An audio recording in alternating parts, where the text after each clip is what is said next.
Does the Gen 7 Mustang deserve to be the last American muscle car? Or should it be canceled like the Camaro? It's time for Cop or Flop Mustang Edition. Good morning, ladies and gentlemen. My name is Micah Johnson, and today we're going to be covering the entirety of the Gen 7 Mustang. Now, we're going to hit every aspect of this generation, even the EcoBoosts, I know, to see if this thing is a cop or flop. Let's get into it.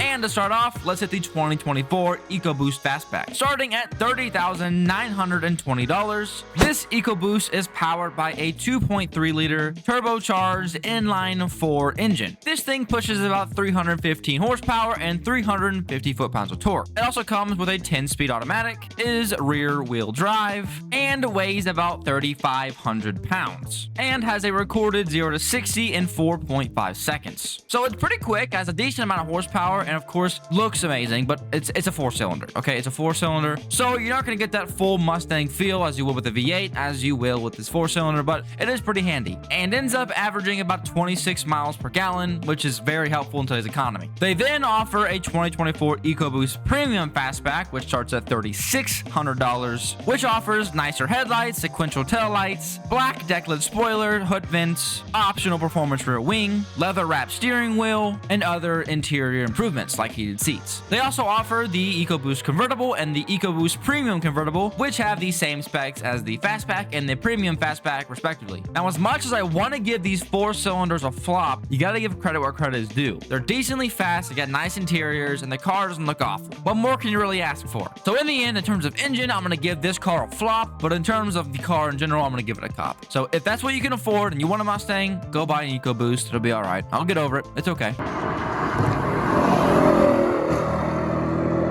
Moving on to the car that I'm most excited about is the 2024 GT Fastback. Starting at $42,460, this Mustang comes with a 5.0-liter Coyote V8 engine, which pushes 486 horsepower and 418 foot-pounds of torque. This thing has a 0 to 60 in 4.3 seconds, comes with a 6-speed manual or a 10-speed automatic, is rear-wheel driven, and weighs about 3,800 pounds, and comes with a couple of exterior components that makes the car look nice and aggressive.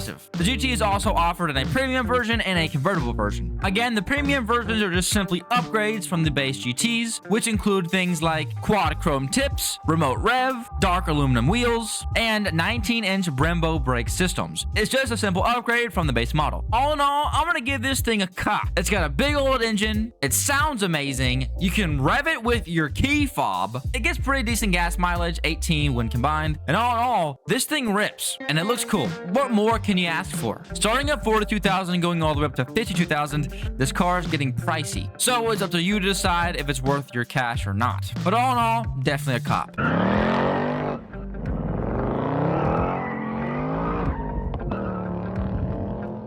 Now we move on to the big dog of the Gen 7 Mustang, the Dark Horse. Starting at 58,935 buckaroos, this car looks insane. Powered by a naturally aspirated 5-liter Coyote engine, this V8 kicks out 500 horsepower easily and 418 foot-pounds of torque. Again, it has a 6-speed manual with rev match or 10-speed automatic. It's rear-wheel drive and weighs just over 3,800 pounds and hits 0 to 60 in 3.7 seconds. What? Now, of course, this model is the upgrade from the Mustang GT, but there's actually an upgrade to the upgrade. That being the 2024 Mustang Dark Horse Premium.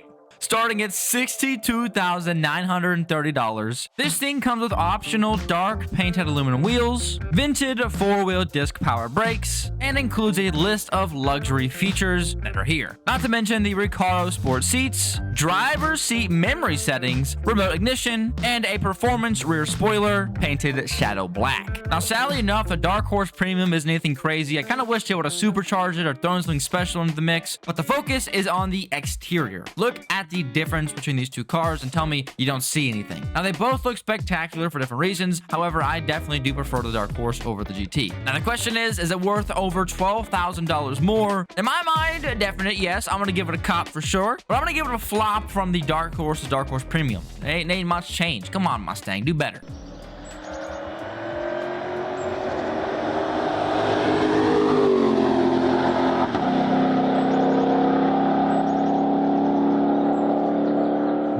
course, Mustang's got an extra trick up their sleeve. If you like the Dark Horse and like the performance and the aggression this car brings, there's something that I gotta show you. This is the 2025 Mustang GT. This car is their track-ready beast. This thing comes with a 5.2-liter supercharged V8 with a dual clutch transmission, which helps the engine push 800 horsepower. This thing is rear-wheel drive, has a 0 to 60 in 3 seconds flat, and is estimated to weigh around 3,000 pounds, 700 pounds lighter than the Dark Horse. Now, obviously, this thing just got revealed, so we're still waiting on some specs, but from what I can tell, this thing's gonna be a monster. Now, this all sounds amazing, but the price tag is gonna hurt. This Mustang is gonna cost $325,000. What? Now, it does come with a cool-looking body kit and an amazing big old wing to make the car look even more spectacular than before. But is it worth it? You see, to pay $325,000 for an engine that's only pushing 800 horsepower,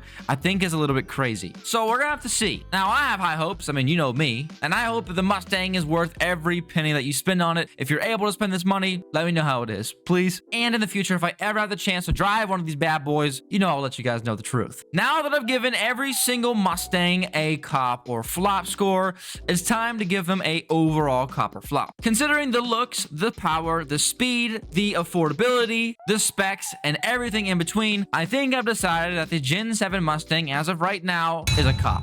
There's packages for everybody. You got the EcoBoost for people who don't want to spend tons of money on a Mustang, and the big old V8s for people who want to wreck everybody on the road. So all in all, Mustang, good job so far, and we'll see how it continues in the future. If anything changes in the future, make sure to check the comments section below, and I'll make sure to put my honest review inside of a pinned comment. And if you want to see a car, any car from any generation, anywhere in the world, you put it in that comment section below, and I'll get to it as soon as I can. Thank you all for watching. It's been a pleasure. Drive safe, and I'll see you guys in the next one. Peace.